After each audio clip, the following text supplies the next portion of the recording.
Le tonnerre ne parvenait pas à masquer les cris provenant de derrière la porte de la chambre de l'empereur. Le sénateur Marcus Claudius se tenait figé dans le couloir de marbre, ses mains tremblantes s'agrippaient à la torche qui projetait des ombres dansantes sur les murs. Les flammes vacillaient tandis qu'il respirait par à-coups. Il était contraint d'éclairer la destruction de sa propre fille de 14 ans. 2 gardes tauriens l'encadraient, leurs visages sculptés dans la pierre, les mains posées sur la poignée de leurs épées. « Ne bougez pas, sénateur », murmura l'un d'eux sans émotion. L'empereur a besoin d'un éclairage adéquat pour ses activités. Derrière cette porte, la fille de Marcus, celle qui jouait avec des poupées en bois quelques années auparavant, était désormais la 247e entrée dans un registre impérial.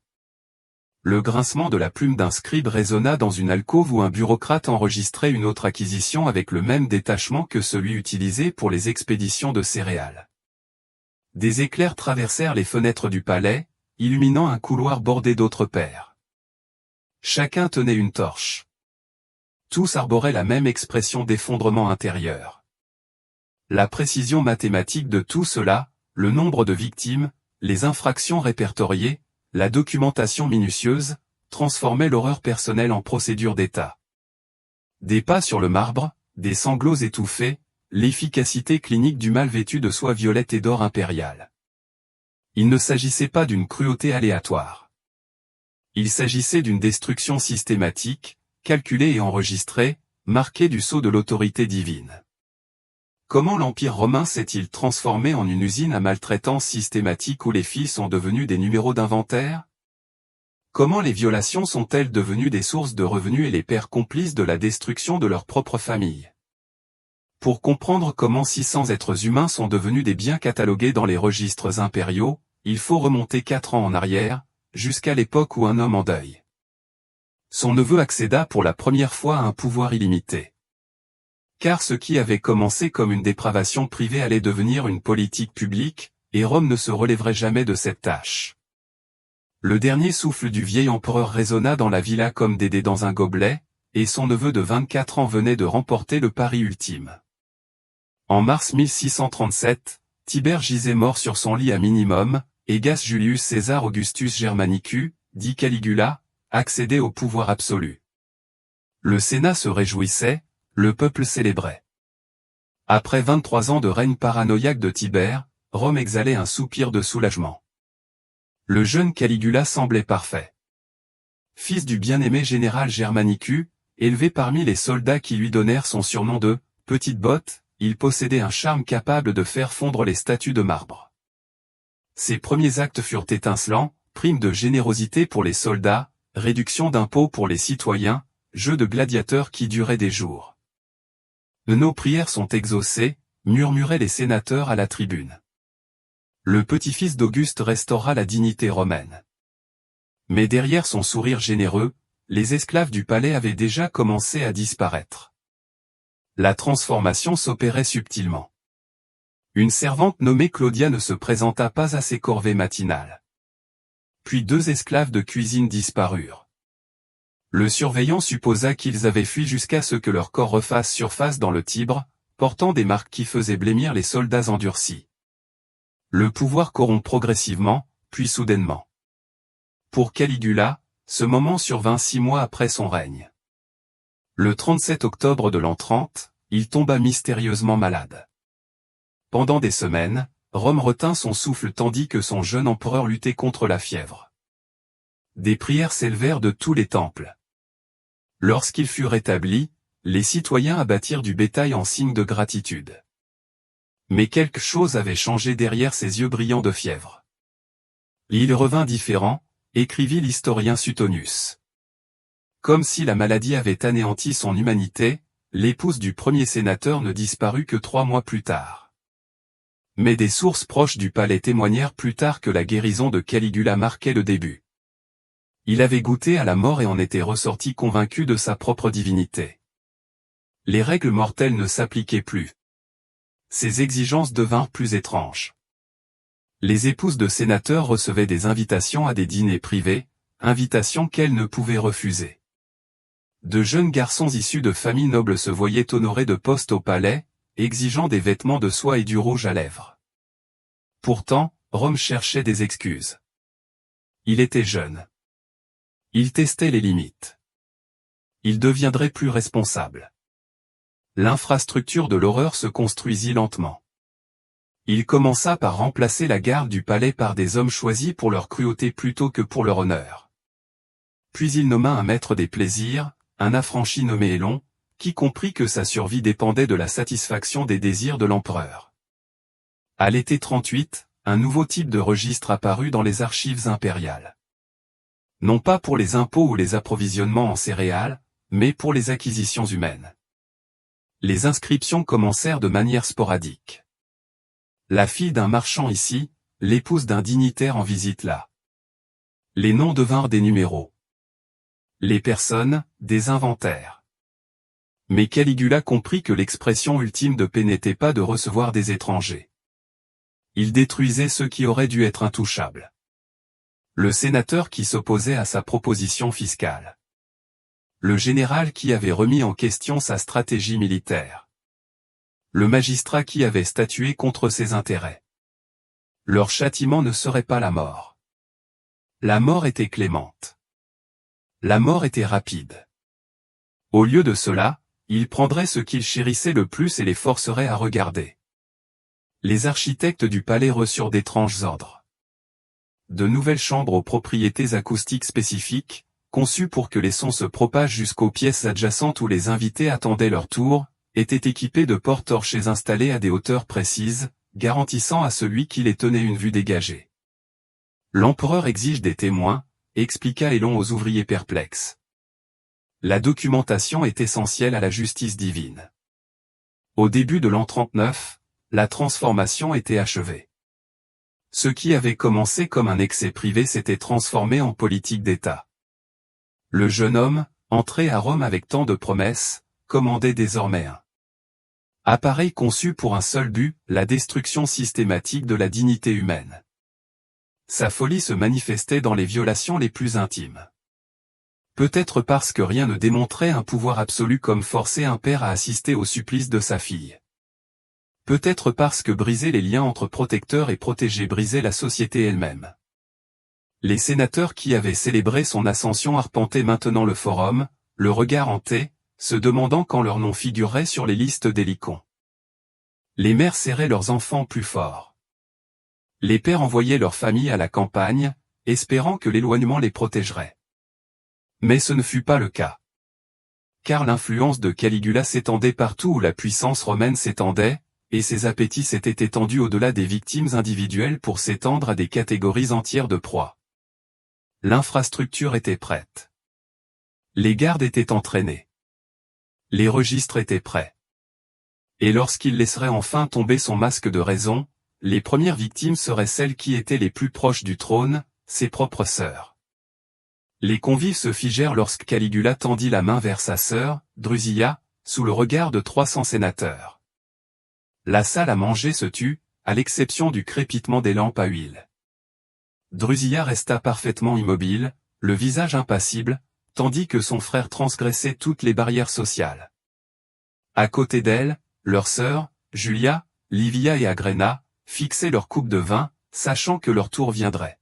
« Mes divines sœurs », annonça Caligula, sa voix tranchant la tension, bénie par Jupiter lui-même pour partager mon affection comme Junon partage la sienne. La comparaison n'était pas subtile. Dans la mythologie romaine, Jupiter épousa sa sœur Junon. En invoquant un précédent divin, Caligula transforma le tabou en acte religieux. Les sénateurs avaient deux choix, applaudir le sacrilège ou commettre une trahison. Ils applaudirent. Mais les démonstrations publiques n'étaient que l'avant-goût d'un festin d'horreur qui allait redéfinir les liens familiaux dans tout l'Empire. Les trois sœurs, Drusilla, Julia Leia et Agrena la jeune, devinrent des accessoires dans le théâtre du pouvoir de leur frère. Tout commença lors de sa maladie, en octobre 2037. Dévoré par la fièvre, Caligula implora Drusilla. Elle seule était autorisée à entrer dans sa chambre. Elle seule veillait à ses besoins. Lorsqu'il se rétablit, leur relation, autrefois affectueuse, s'était transformée en une relation qui faisait fuir les esclaves du palais. « Elle partage ma divinité », proclama Théil en l'installant dans les appartements du palais réservés aux épouses.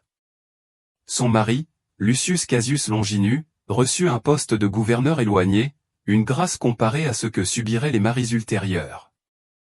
Les abus systématiques suivaient des schémas récurrents.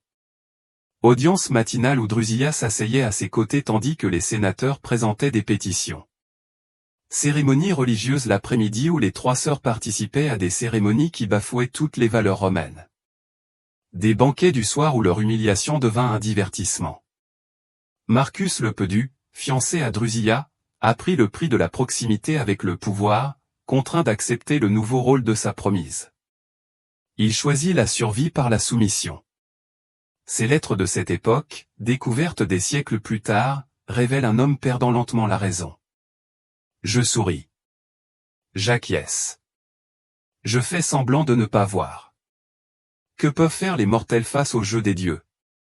Mais la perversion de Caligula servait des objectifs plus vastes que la simple satisfaction. Chaque sénateur témoin de ces démonstrations se rendait complice par son silence.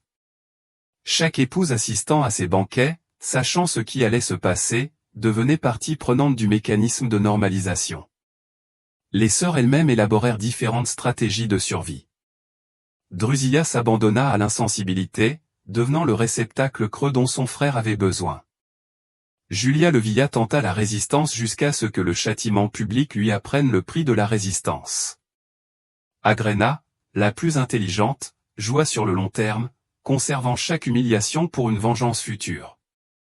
Ce qui se passait lors des cérémonies privées pouvait faire fuir les soldats aguerris.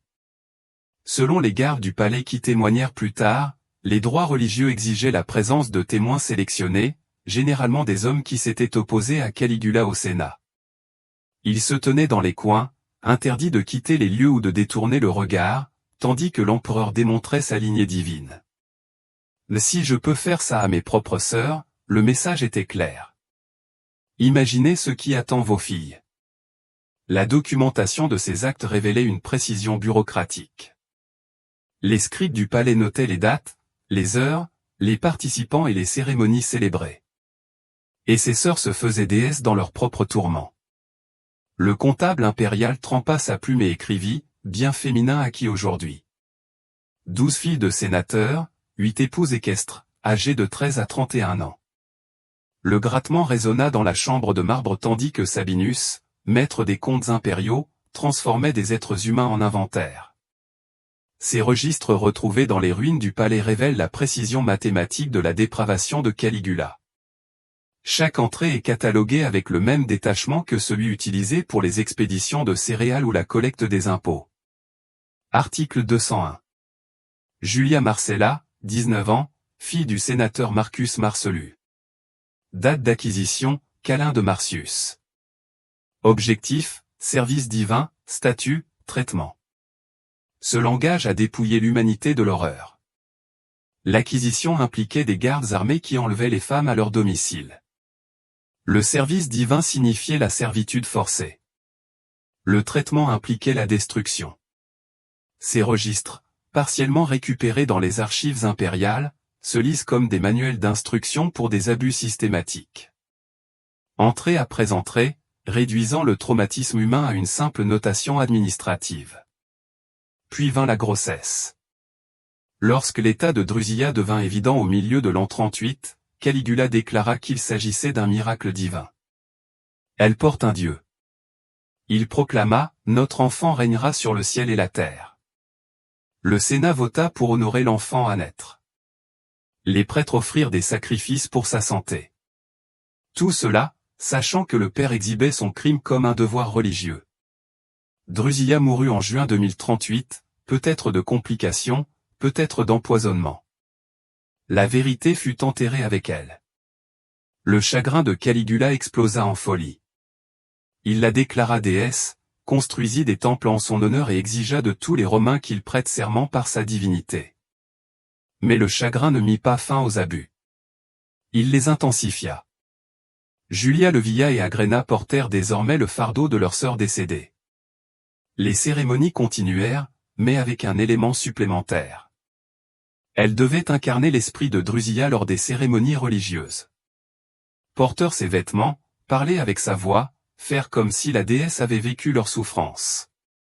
La torture psychologique dépassait la torture physique. Résister signifiait la mort. Se soumettre signifiait participer à leur propre dégradation en se faisant passer pour leur sœur défunte. Ce choix impossible brisait un élément fondamental de la conception romaine de la divinité et du pouvoir familial. Car à la mort de Drusille, sa déification allait transformer le culte des victimes en religion d'État. L'inventaire humain qui ferait pâlir d'envie les entreprises modernes. Les catégories comprenaient l'âge, les caractéristiques physiques, la situation familiale, l'origine, le taux de conformité, le chiffre d'affaires généré. Oui, le chiffre d'affaires. Parce que l'innovation de Caligula dépassait le contrôle personnel pour viser le profit, l'impôt sur les services, Vectalix Capturi, transformait le travail forcé en source de revenus. Chaque mission générait des recettes publiques soigneusement suivies et versées au trésor impérial. Les chiffres parlent d'eux-mêmes, premier trimestre de l'an 39, 2000 dinars. Deuxième trimestre, 8000. Troisième trimestre, 15 000. La croissance exponentielle reflète l'expansion des opérations et l'amélioration des méthodes de collecte. Des euphémismes bureaucratiques pour désigner l'asservissement des familles nobles. Les notes marginales de Sabinus révèlent la bienveillance du mal.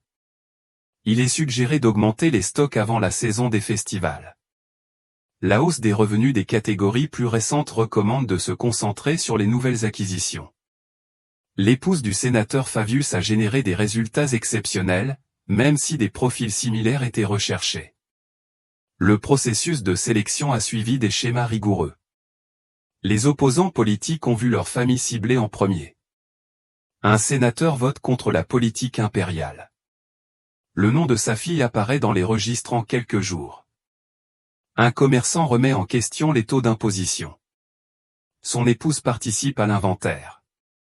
Un magistrat rend une décision défavorable. Toute sa maisonnée était confrontée à des acquisitions. Mais la véritable innovation résidait dans la systématisation. Les tyrans précédents faisaient des victimes de manière impulsive. Caligula créa des services d'infrastructure pour les achats, les calendriers de traitement, les mesures de contrôle qualité et les indicateurs de performance. Le service des achats, dirigé par l'Hélicon de Freuriedman, entretenait des réseaux dans toute la Rome antique. Des informateurs identifiaient des cibles. Les éclaireurs ont confirmé les détails. Les équipes d'intervention ont exécuté les acquisitions. Chaque étape a été documentée, revue et optimisée. Le traitement a suivi une logique industrielle. Les nouvelles acquisitions ont suivi une orientation. Une semaine de conditionnement psychologique a été mise en place pour éliminer la résistance, l'isolement, la privation, l'endoctrinement répété et la contrainte de se conformer aux règles. Au 7e jour, la plupart avaient accepté leur nouvelle réalité. Le processus d'évaluation aurait rendu toute évaluation déshumanisante en comparaison. Les victimes faisaient la queue pendant que les évaluateurs notaient les détails pour les devoirs. Les scribes notaient tout en double, un exemplaire pour utilisation immédiate, un autre pour les archives permanentes. Article 247. Claudia Quintet, 14 ans, fille du sénateur Marcus Clodius. Taille, 5 coudées. Âge vérifié. Origine, classe sénatoriale. Classification.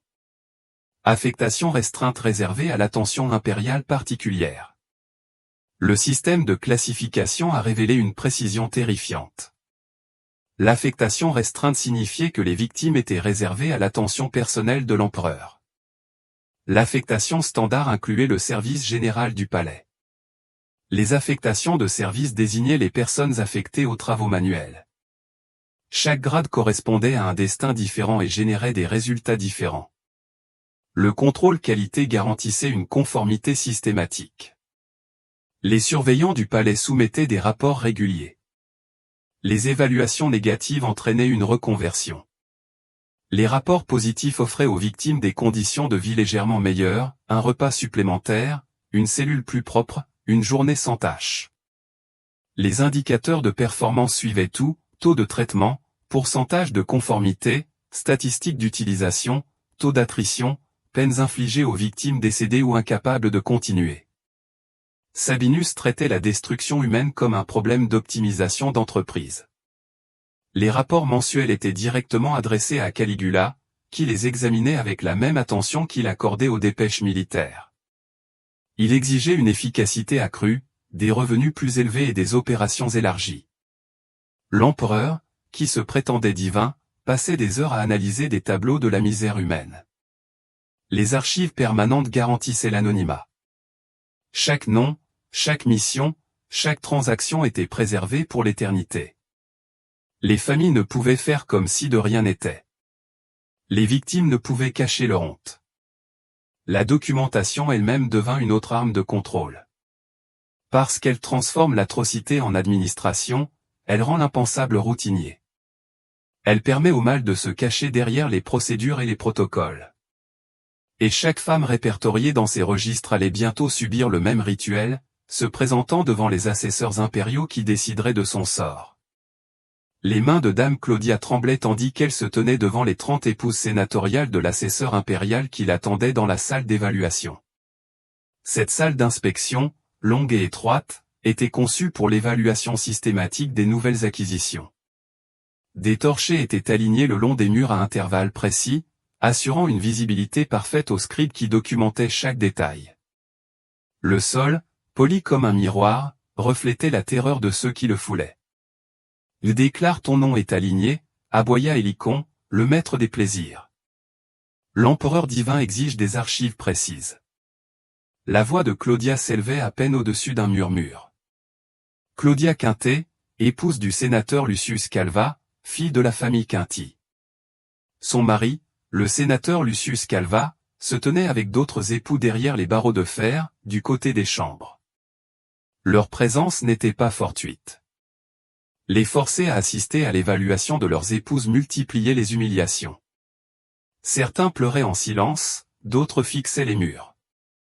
Tous comprenaient que protester signifiait que leur fille rejoindrait la file. L'évaluation commençait par des documents de base, âge, origine, liens familiaux, affiliation politique. Les plumes des scribes gravaient sans relâche, enregistrant les informations selon leur notation spécialisée. Chaque détail comptait pour une classification et une affectation appropriée.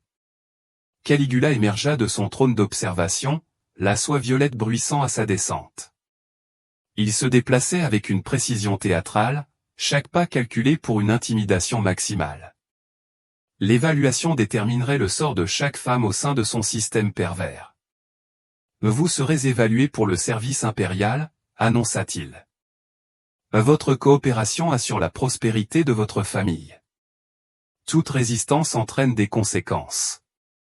Le processus d'évaluation a suivi des protocoles établis. Un bilan de santé physique a permis de détecter d'éventuelles maladies ou affections susceptibles d'affecter votre capacité de service. Évaluation mentale, détermination des niveaux d'intelligence et de stabilité psychologique, évaluation des compétences, relevé des talents ou formations spécifiques susceptibles de s'avérer utiles. Claudia répondait à des questions sur son éducation, son expérience en gestion de ménage et ses compétences linguistiques. Les scribes notaient tout, établissant des profils qui détermineraient les affectations. Une femme parlant couramment plusieurs langues pouvait servir de traductrice. Une experte en mathématiques pouvait travailler en comptabilité. Celles sans compétences particulières étaient affectées au service général. Caligula prit ensuite le commandement après l'évaluation initiale de Claudia. Julia Tertia, 23 ans, mariée depuis seulement 6 mois, se présenta. L'expression angoissée de son mari trahissait son impuissance face à la même évaluation humiliante. Des questions sur son parcours, ses compétences et ses liens familiaux ont été documentés pour une utilisation ultérieure.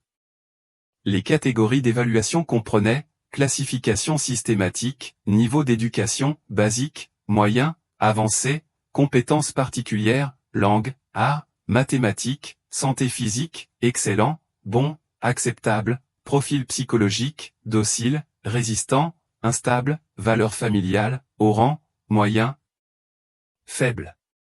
Cette dernière catégorie avait des implications sinistres.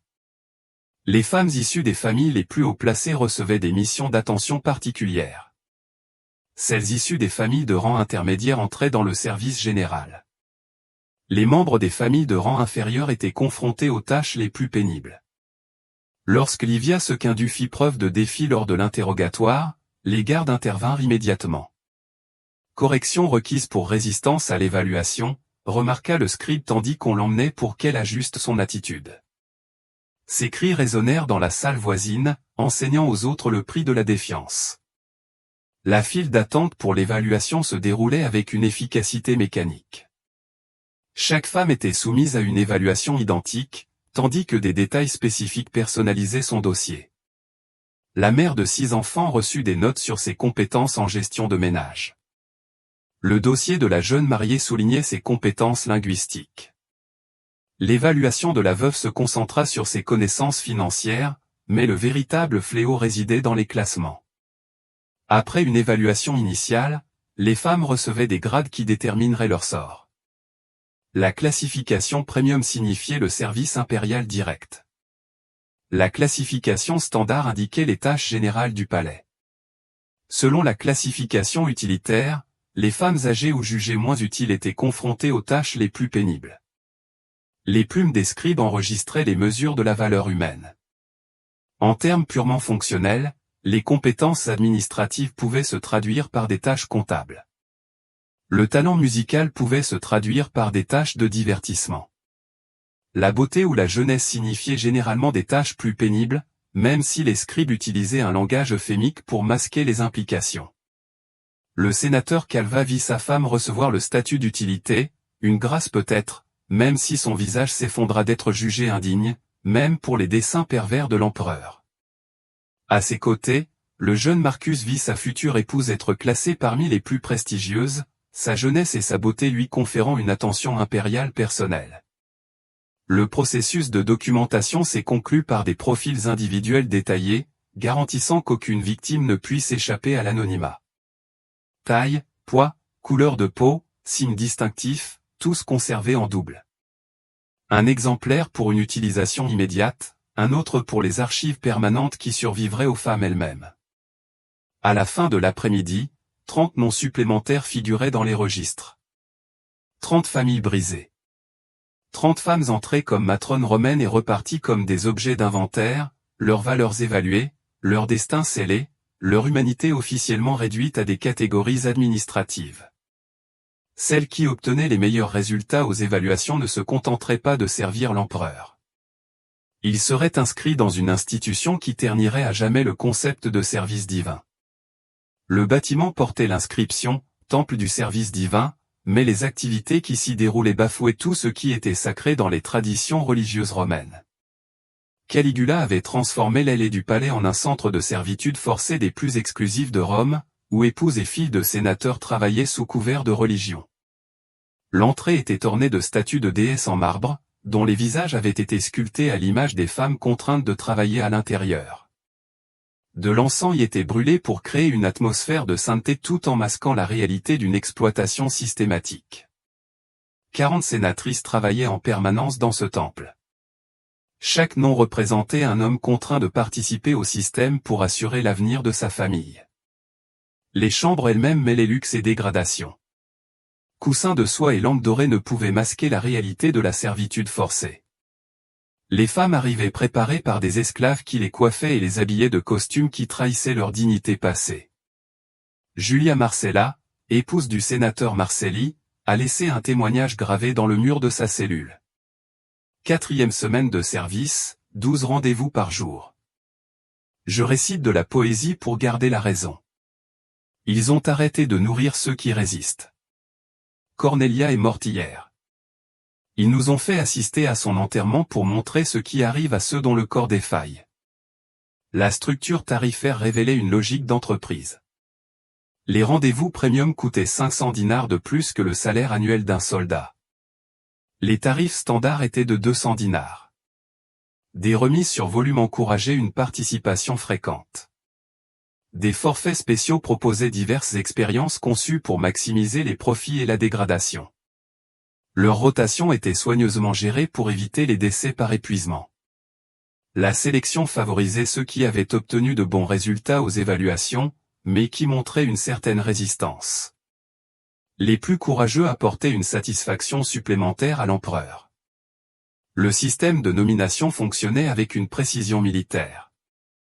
Ceux qui recherchaient la faveur impériale recevaient des jetons d'ivoire portant les horaires et les affectations dans les chambres. Ils entrèrent par un espace de réception décoré d'images religieuses, entretenant l'illusion qu'ils exerçaient des droits sacrés plutôt que d'être exploités.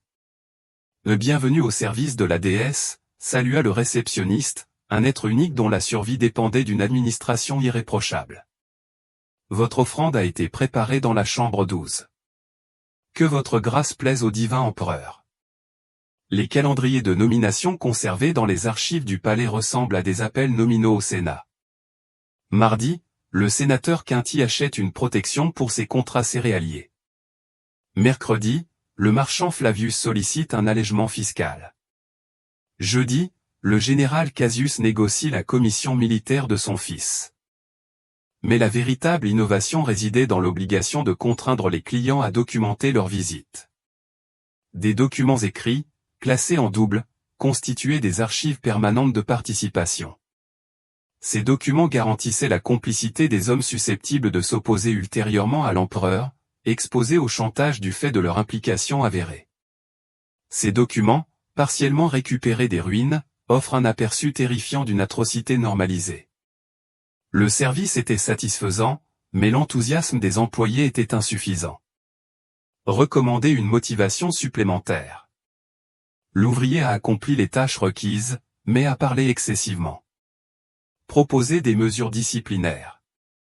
La jeune ouvrière a dépassé les attentes. Ses larmes ont ajouté de l'authenticité à l'expérience divine. Les revenus ont coulé à flot. Le temple générait 50 000 dinars par mois, soit plus que de nombreuses caisses provinciales. Caligula examina personnellement les revenus, exigeant une efficacité accrue, des horaires plus longs, des prix plus élevés et davantage de femmes travaillant simultanément. Le véritable fléau ne résidait pas dans l'institution elle-même, mais dans ceux qui étaient contraints de la gérer. L'empereur nomma le sénateur Gaspiso surveillant divin, contraignant un homme d'État respecté à gérer l'exploitation des épouses de ses pairs. Les tâches de Piso comprenaient la planification des rendez-vous, la gestion de la discipline et le respect des objectifs de recette. Sa propre femme travaillait dans la chambre 3. Son journal, découvert des siècles plus tard, relate sa descente aux enfers. Le 47e jour, il assigna la femme de Marcellus à l'ambassadeur Trien. Elle me supplia de me souvenir que nos enfants jouaient ensemble. Je n'avais pas le choix. Le 92e jour, les recettes dépassent les prévisions. L'empereur est satisfait. Je vomis du sang toutes les nuits. Jour 130. Ils ont amené ma fille aujourd'hui. Ils ont dit qu'elle était en âge d'assister à un service religieux. J'ai programmé son rendez-vous moi-même. Si je refusais, il la confierait aux gardes. Les médecins du personnel médical, contraints de veiller au maintien des fonctions des femmes, ont documenté des blessures avec détachement clinique, des traumatismes physiques, de l'épuisement, des grossesses interrompues pour maintenir la disponibilité. Les femmes qui tentaient de se suicider étaient soumises au gavage et à la contention. Les enfants nés de ces rencontres étaient immédiatement réduits en esclavage. Les garçons étaient destinés au service du palais. Les filles étaient élevées pour le futur service du temple. Le cycle de l'horreur était destiné à se perpétuer de génération en génération. Des cérémonies religieuses avaient lieu chaque mois, au cours desquelles Caligula lui-même bénissait l'établissement.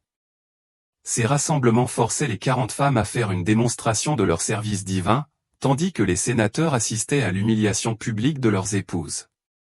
L'empereur commentait les techniques, décernant des prix pour les actes les plus dégradants. L'existence du temple corrompait tous les aspects de la société romaine. Les épouses savaient que leur mari pourrait être contraint d'y participer. Les maris savaient que leurs femmes risquaient de disparaître derrière les portes du temple. Les enfants grandissaient en comprenant que la proximité du pouvoir signifiait une vulnérabilité à ses pires manifestations. Car la prochaine innovation de Caligula forcerait les pères à se rendre complices de la destruction de leurs propres filles. Les mains du sénateur Flavius avaient signé des traités et tenu des épées ce soir-là. Ils saisirent la torche qui éclairerait le rendez-vous de sa fille avec l'empereur. Le couloir devant les appartements privés de Caligula s'étendait sur 15 mètres, bordé d'appliques en fer, conçus dans un seul but, obliger les pères à fournir de l'éclairage pour l'exploitation de leur fille. L'architecte qui avait conçu cette cruauté particulière avait préféré se donner la mort plutôt que de l'avoir utilisée. Son remplaçant comprenait que les objections morales raccourcissaient l'espérance de vie. Flavius était troisième. Devant lui, le sénateur Brutus tenait sa torche, les jointures blanches, tandis que des sons s'échappaient de la salle. Derrière lui, 4 autres pères attendaient leur tour, chacun tenant des flammes qui allumaient leur cauchemar personnel. Mais Caligula comprenait que la dispersion des missions empêchait une résistance unifiée. Le partisan d'aujourd'hui pourrait tenir le flambeau de demain, déstabilisant tout le monde, suspicieux et brisé. Marcus Claudius était arrivé ce matin-là avec Claudia, sa fille de 14 ans. Elle avait revêtu sa plus belle toge, croyant assister à un honneur au palais. Son innocence fut brisée lorsque des gardes les séparèrent à l'entrée, la conduisant vers les salles de préparation tout en lui fourrant une torche dans les mains. Position standard. Le garde donnait ses instructions avec un ennui éprouvé. À 2,40 mètres de la porte, torche à hauteur d'épaule, pas de descente, pas d'extinction. Parler aura pour conséquence que votre fils rejoindra l'inventaire du mois prochain. Les chambres de préparation fonctionnaient systématiquement.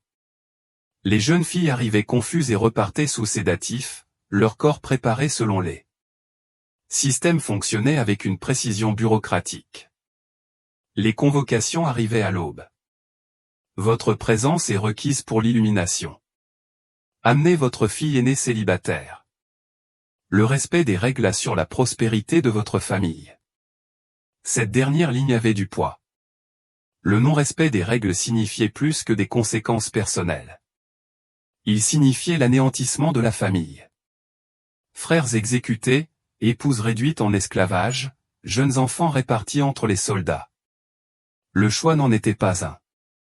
Mais tenir des torchers était considéré comme un devoir de miséricorde, comparé à d'autres alternatives. Au moins, les ours torcheurs restaient à l'extérieur de la salle. Au moins, ils n'avaient pas à parler ni à participer, si ce n'est pour éclairer.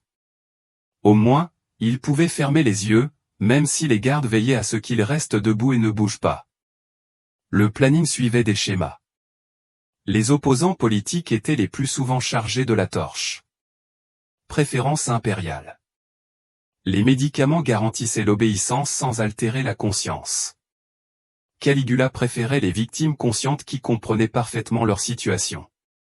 Le personnel médical enregistrait tout.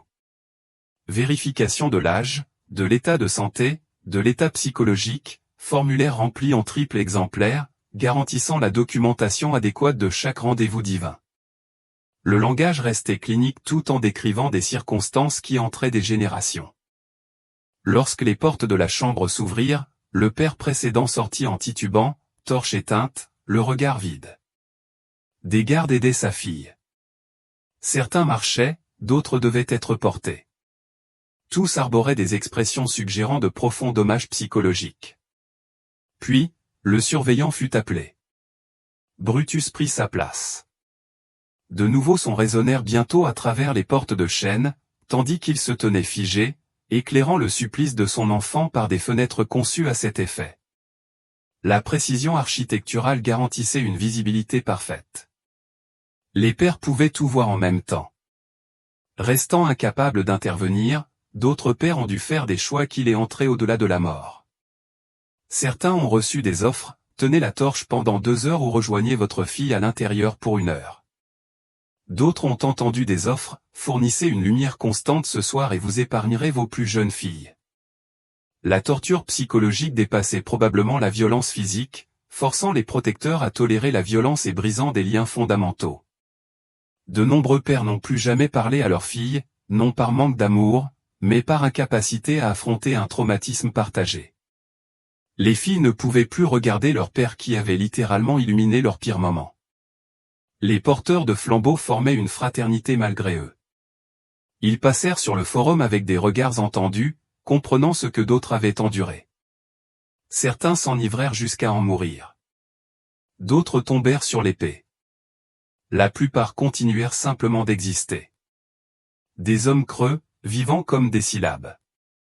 Un père, Quinty Maximus, laissa des graffitis dans le couloir d'attente. Nous sommes les damnés qui respirent, les morts qui marchent, les déchus qui ont failli à leur devoir sacré. Que les dieux pardonnent ce que les empereurs imposent. Le devoir de la torche s'étendait au-delà de l'horreur individuelle, jusqu'au contrôle social. Chaque sénateur savait que son tour pourrait être le lendemain. Chaque père regardait ses filles différemment, ne voyant pas des enfants, mais des victimes potentielles. La simple existence du système de la torche empoisonnait les relations familiales dans toute la Rome antique. Les gardes rapportaient que les ours torcheurs expérimentés avaient développé des mécanismes d'adaptation. Certains récitaient des poèmes en silence. D'autres calculaient des problèmes mathématiques. Tout était fait pour créer une distance psychologique face à l'horreur immédiate, mais les sons perçaient toujours ses défenses. Le rituel se concluait avec une efficacité bureaucratique. Des filles traumatisées et meurtries retrouvaient leur père qui avait tout vu. Aucun mot n'a été échangé. Les gardes ont fourni des documents confirmant l'accomplissement de leurs devoirs et garantissant des exonérations fiscales. Père et fille ont quitté le palais séparément, séparés à jamais par un traumatisme commun. Le chemin du retour s'étendait à l'infini, chaque pas attendait avec une horreur inexprimée, et ceux qui étaient contraints de regarder étaient les plus chanceux. Les dîners exigeaient une participation d'un tout autre genre. Les coupes de vin tremblaient lorsque Caligula retourna à la salle à manger, ajustant sa toge et se préparant à commenter la performance de l'épouse du sénateur Brutus. Les dîners impériaux suivaient des scénarios chorégraphiés avec plus de précision que n'importe quelle production théâtrale. 50 invités étaient allongés sur des canapés, feignant de savourer des mets délicats, tandis que leur hôte menait des entretiens privés avec leurs épouses dans des pièces adjacentes. Les sons étaient clairement acoustiques, conçus pour que chacun entende parfaitement. Caligula annonça la scène en s'installant sur son canapé, bien qu'elle manque cruellement d'enthousiasme. « Brutus, tu devrais vraiment veiller à une meilleure formation dans ta maison. » Brutus sourit. Il devait sourire. L'alternative signifiait que son fils de 12 ans se joindrait au divertissement de la semaine suivante. Alors, il sourit et hocha la tête, tandis que la détresse de sa femme résonnait encore dans la chambre, sourit et leva sa coupe pour trinquer à la vérité de l'empereur. Il sourit jusqu'à ce que son visage se crispe sous l'effort. « Dites-nous, » poursuivit Caligula en s'adressant à l'assemblée. « Quelle méthode employez-vous à la maison ? Peut-être pourrions-nous tous bénéficier d'une sagesse partagée. » C'était le jeu qui obligeait les maris à discuter de sujets intimes pendant que leurs épouses subissaient des audiences privées à proximité. Ces conversations n'étaient que la partie publique de la torture psychologique de la soirée. Ceux qui ne fournissaient pas suffisamment de détails étaient accusés de dissimulation. Ceux qui parlaient trop librement étaient raillés pour leur incompétence. Empereur divin. Brutus réussit à dire. Je ne suis qu'un mortel et je ne peux me comparer à vos prouesses divines. Fausse modestie. Caligula rit. Allons. Vous avez sûrement appris quelque chose en 20 ans de mariage. Partagez avec nous. À moins que vous ne préfériez que votre femme fasse une démonstration de ses techniques aux gardes. La menace pesait lourd. Brutus commença à décrire son mariage tandis que les invités examinaient leurs assiettes. Chaque homme savait que son tour viendrait. Chaque femme présente savait qu'elle pourrait être l'invitée de la semaine suivante. Le hasard amplifiant la terreur, la préparation était impossible quand on pouvait choisir n'importe qui. Mais les conversations ne faisaient que commencer. Caligula exigeait des critiques précises de la part des autres invités. Case, vous avez rencontré l'épouse de Brutus au temple divin. Comment la rencontre de ce soir se compare-t-elle? Pas Cassius, coincé entre la vérité et la miséricorde, qui a choisi la survie. Ce soir, elle semblait plus réceptive, divine. Peut-être que votre contact divin réveille ce que les mortels ne peuvent pas précisément, l'empereur rayonnait. J'enseigne à ces femmes leur vraie nature. Elles devraient me remercier de leur avoir révélé leur potentiel caché. Ce qui s'est passé dans les salles de préparation a brisé les esprits plus profondément que les corps. Les femmes arrivaient au dîner en connaissant leur destin, mais sans en connaître le calendrier. Elles s'asseyaient à côté de leur mari, tentaient de converser, faisaient semblant d'être normales en attendant leur convocation. Le processus de sélection semblait aléatoire, mais suivait des schémas. Les épouses qui témoignaient de l'affection à leur mari attiraient immédiatement l'attention. Celles qui semblaient résignées pouvaient attendre des heures. Caligula savourait l'anticipation autant que l'action, faisant monter la tension jusqu'à ce que les victimes s'effondrent sous le seul stress. Une fois choisies, les femmes se levaient, les jambes tremblantes, et se dirigeaient vers leur chambre, tandis que leur mari restait assis. Les gardes veillaient à ce que personne ne détourne le regard. Le repas se poursuivait, les serviteurs versant le vin, les musiciens jouant, les conversations reprenant avec une artifice désespérée, tandis que les cris contrebalançaient les mensonges. Le jeune Quinty décrivit son premier dîner dans des lettres à un ami en Gaule. Je me mordis la langue pour ne pas pleurer. Le sénateur Marcus était assis à côté de moi, discutant du prix des céréales, tandis que la voix de sa femme se brisait de détresse. Il sourit. Nous souriâmes tous. Que faire d'autre? L'innovation de l'empereur s'étendait aux démonstrations collectives. Parfois, il convoquait 3 épouses simultanément, obligeant les maris à voter pour la meilleure performance. D'autres soirées offraient des divertissements à thème, toutes rousses, toutes mères de plusieurs enfants, tous jeunes mariés portant encore leur alliance. Le système électoral était l'incarnation même de la torture psychologique.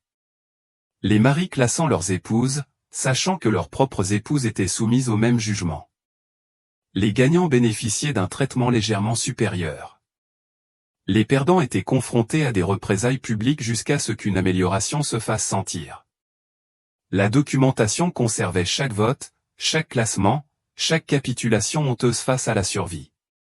Entre les plats, Caligula fournissait des commentaires, des détails sur les réactions de chaque femme, des comparaisons avec les victimes précédentes et des suggestions aux maris pour améliorer les performances de leurs épouses. Les discussions cliniques sur les agressions, comme conversations de dîner, ont normalisé l'atrocité par la répétition. Certains maris ont craqué. Le sénateur Aurelius s'est mis à rire hystériquement pendant le calvaire de sa femme. Le bruit a continué jusqu'à ce que les gardes l'emmènent. Il a passé les jours qui lui restaient à l'asile, riant des ombres. D'autres ont choisi de boire du vin jusqu'à en perdre connaissance pour échapper à la conscience, au risque d'être accusés d'irrespect. Les fêtes se terminèrent par une innovation finale, des discours de gratitude. Les maris remercièrent l'empereur d'avoir honoré leurs épouses.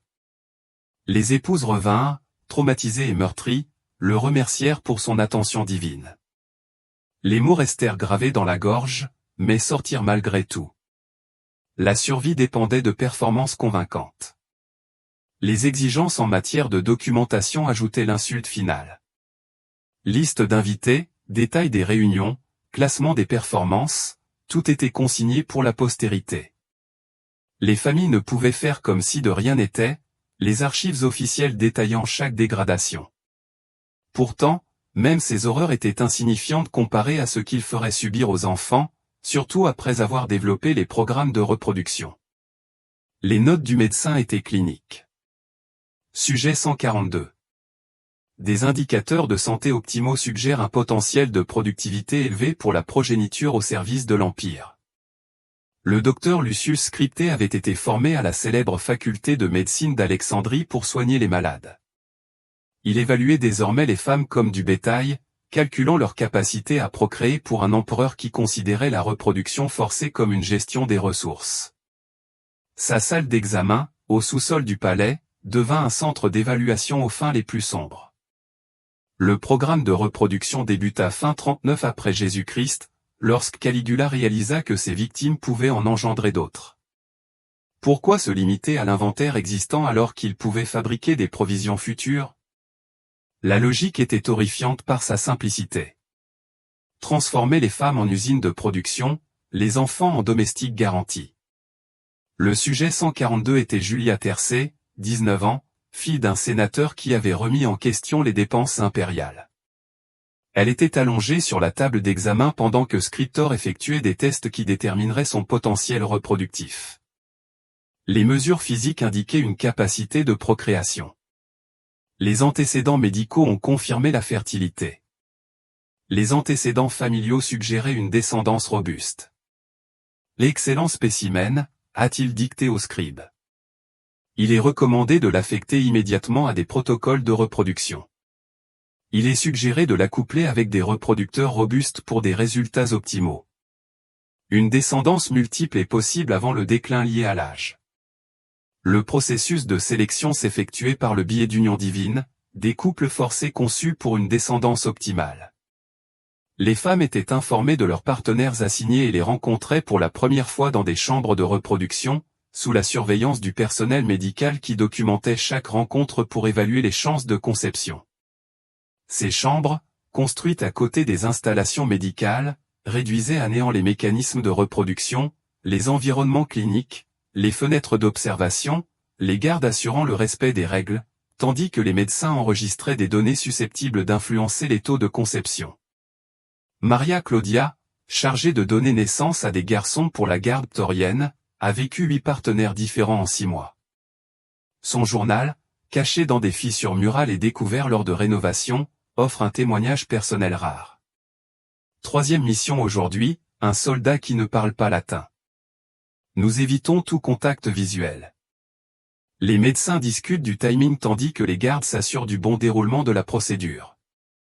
Je récite des poèmes dans ma tête. Les vers préférés de ma mère. Tout pour être ailleurs. En cas de grossesse, surveillance renforcée, régimes spéciaux. Pour assurer la santé de la progéniture, restriction de mouvement pour éviter les fausses couches, examen régulier pour documenter le développement du fœtus.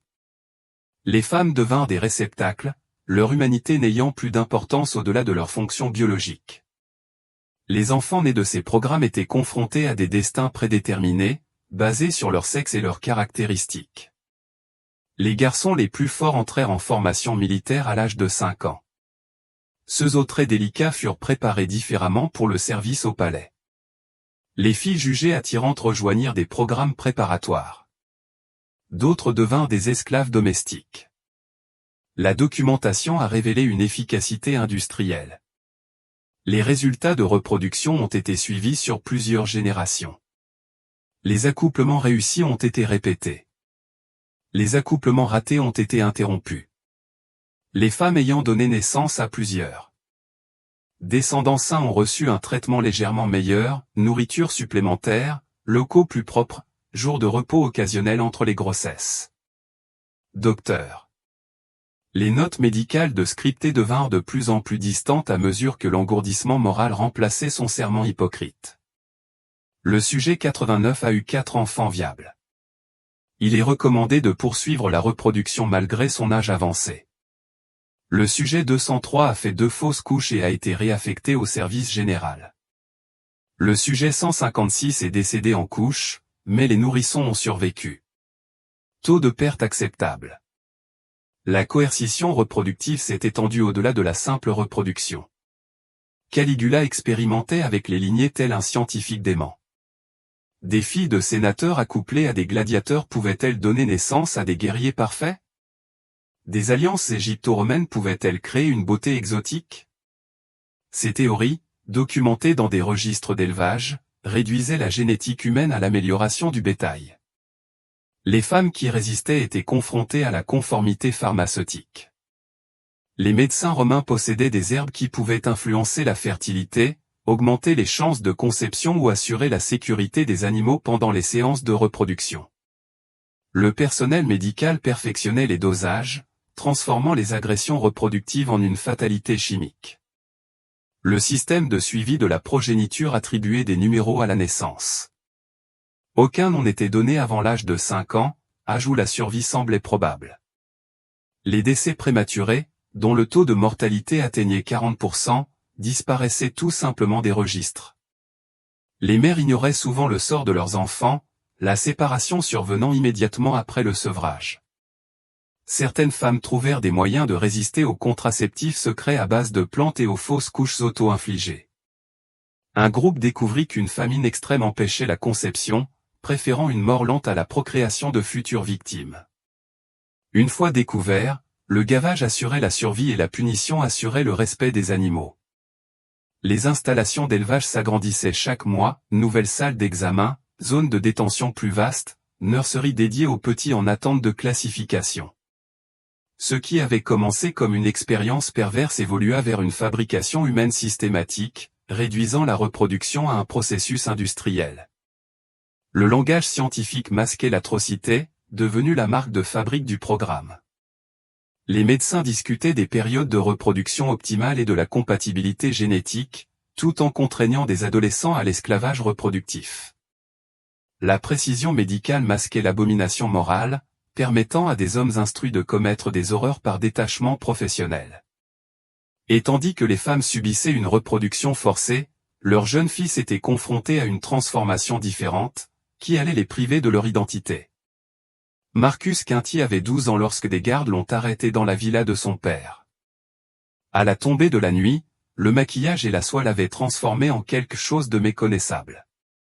La chambre de transformation occupait l'aile nord du palais, où les jeunes garçons issus de familles nobles apprenaient leur nouvelle identité de serviteurs féminisés. Des miroirs ornaient chaque mur, forçant les victimes à assister à leur propre métamorphose. Des spécialistes en cosmétique travaillaient avec une précision mécanique, créant des poupées vivantes à partir d'enfants. Ce matin-là, Marcus étudiait la rhétorique, se préparant à sa future carrière sénatoriale.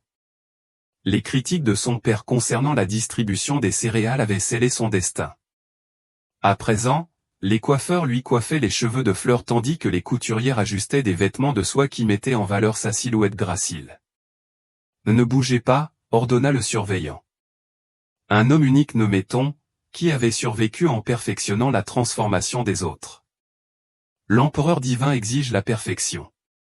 Tout mouvement est puni. Le processus suit des protocoles établis. D'abord, le retrait de tous les vêtements masculins est brûlé sous leurs yeux pour symboliser la mort de leur identité.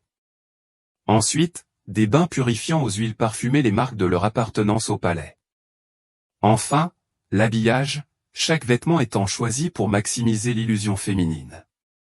Ces garçons, âgés de 10 à 15 ans, rejoignaient la troupe de 300 serviteurs masculins de Caligula, terme qu'il utilisait pour désigner les enfants féminisés qui assuraient diverses fonctions au palais. Certains devenaient chansons lors de dîners, d'autres divertissaient les réunions privées. Les malheureux attiraient l'attention impériale. Le programme de formation brisait les esprits par des humiliations systématiques. Les garçons apprenaient à marcher avec une grâce féminine sous peine de punition. Ils s'entraînaient à parler dans des registres plus aigus jusqu'à ce que leur voix se brise sous l'effort. Les cours de danse mettaient l'accent sur des mouvements qui plaisaient aux spectateurs tout en détruisant des enfants innocents. Gas Maximus, 13 ans, fils d'un général en disgrâce, a laissé des traces de son passage sur les murs du dortoir. Jour 23. Ils m'ont fait chanter devant les ennemis de mon père tout en portant les bijoux de ma mère. Demain, je servirai du vin au festin. Je prierai pour que le poison soit dans ma coupe.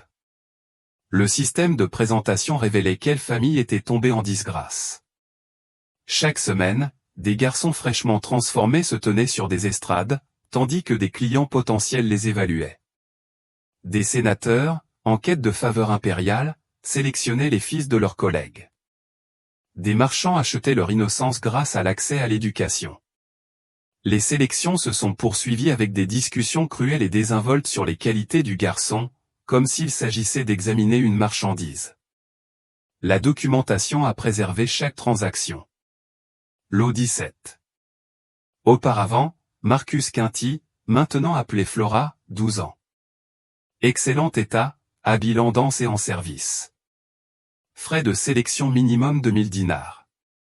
Le langage dépouillait de toute humanité tout en valorisant la jeunesse comme une marchandise.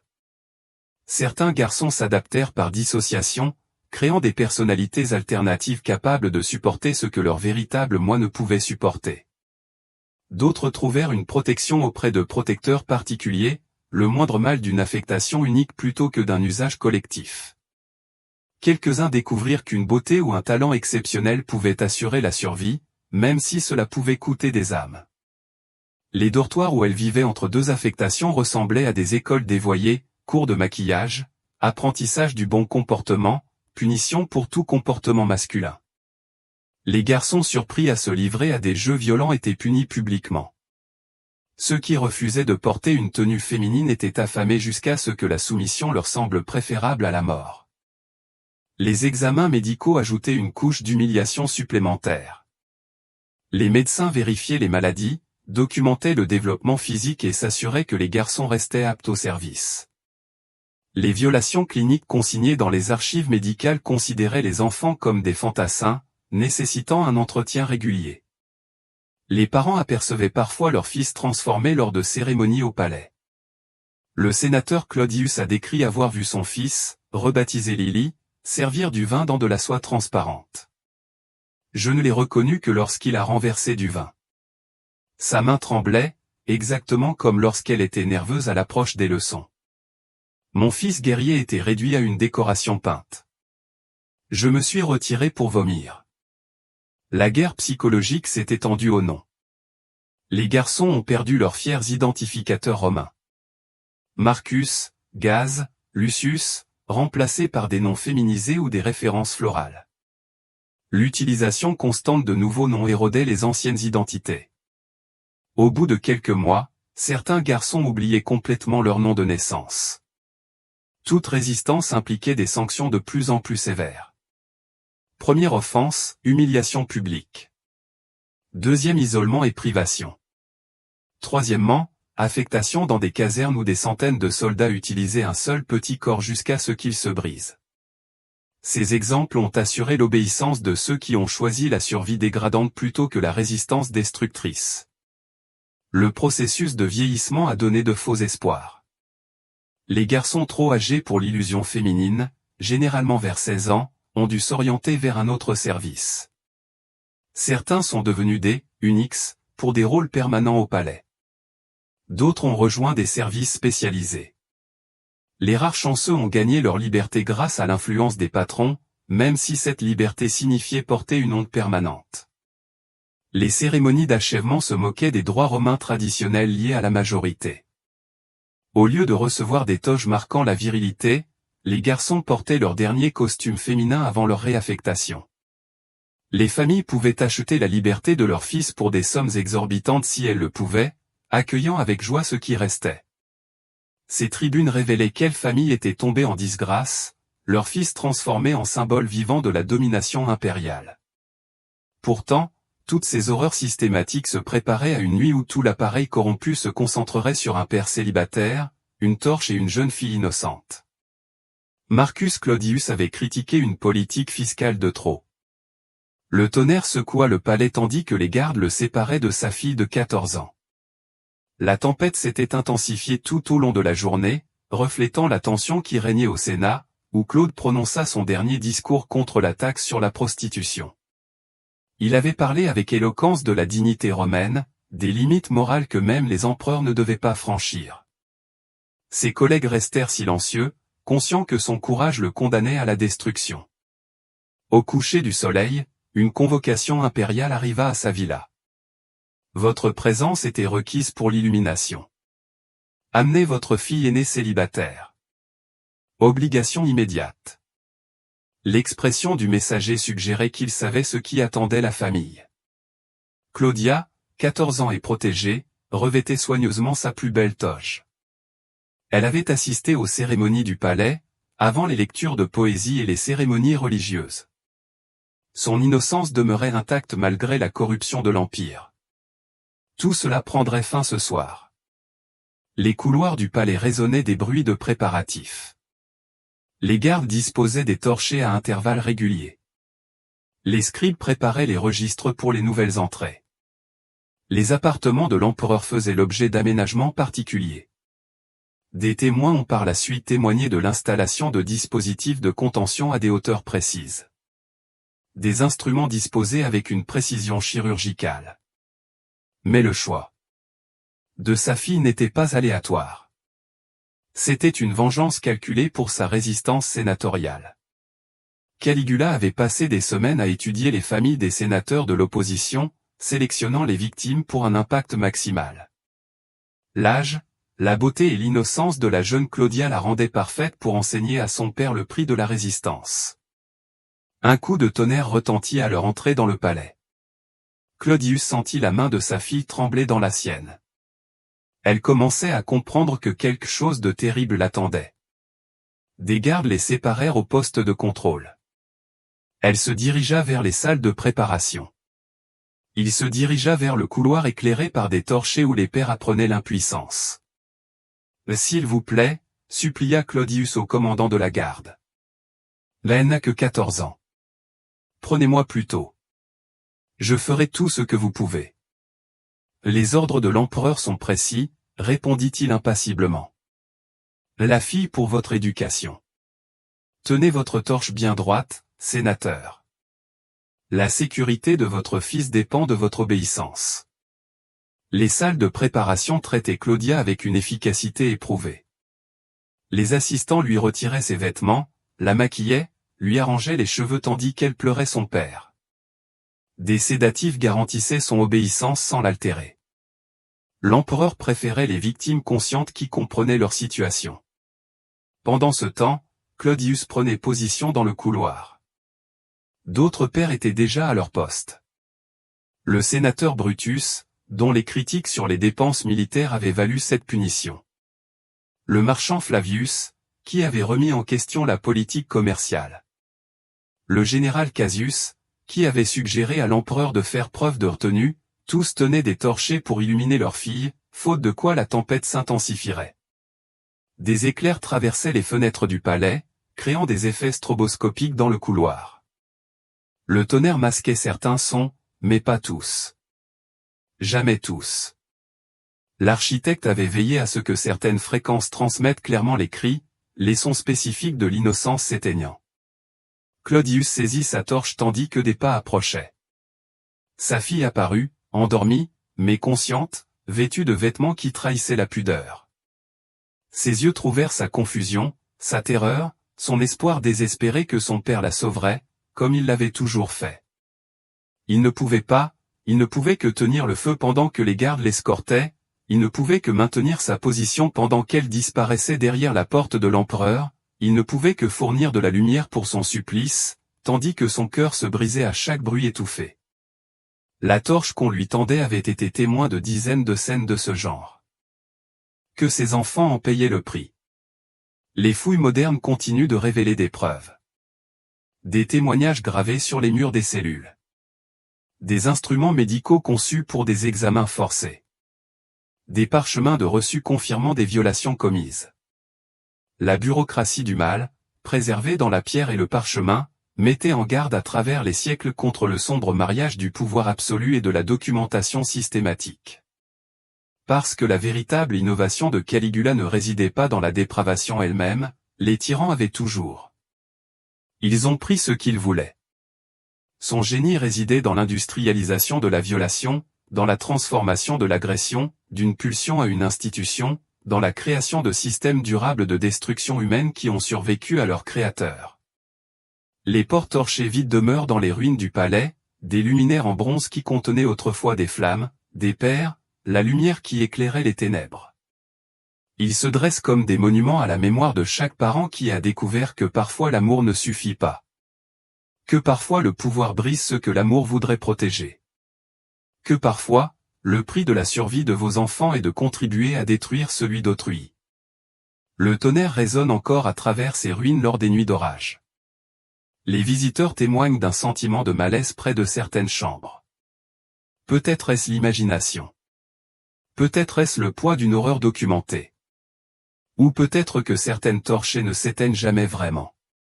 Elles brûlent simplement dans des spectres différents, nous alertant sur ce qui arrive lorsque le mal adopte l'efficacité administrative. Les registres nous ont appris que l'horreur se cache dans des listes numérotées, que l'atrocité porte le masque de la procédure, que les tyrans les plus dangereux sont ceux qui transforment leur maladie en système, leur perversion en politique, leurs victimes en articles d'inventaire traités avec une précision bureaucratique. Numéro d'entrée 247. Un numéro qui fut autrefois une fille. Une statistique qui fut un enfant. Un registre qui fut un être humain qui appela son père tandis qu'il tenait le flambeau fermement, fermement, toujours fermement. Car c'est ce qu'exigeait la survie dans un empire où même l'amour devenait une arme retournée contre ceux qui osaient le ressentir. Les ruines en témoignent éternellement. Quand le pouvoir rencontre le processus, la folie la méthode, le mal l'efficacité, le résultat est une horreur qui dépasse la cruauté individuelle. Elle devient systématique, durable et capable de briser non seulement les corps, mais les liens mêmes qui unissent l'humanité. Et quelque part dans ces ruines, des portes torchées attendent, vides désormais, mais résonnant encore du poids de ce qu'ils ont illuminé autrefois. Pas seulement des chambres d'horreur, mais l'effondrement moral complet d'une civilisation qui a permis à ses enfants de devenir fantassins, à ses pères de devenir complices et à son empereur de transformer sa dépravation personnelle en politique impériale. Le tonnerre s'estompe. Les ruines demeurent. La leçon perdure. Certaines torches éclairent plus que les ténèbres.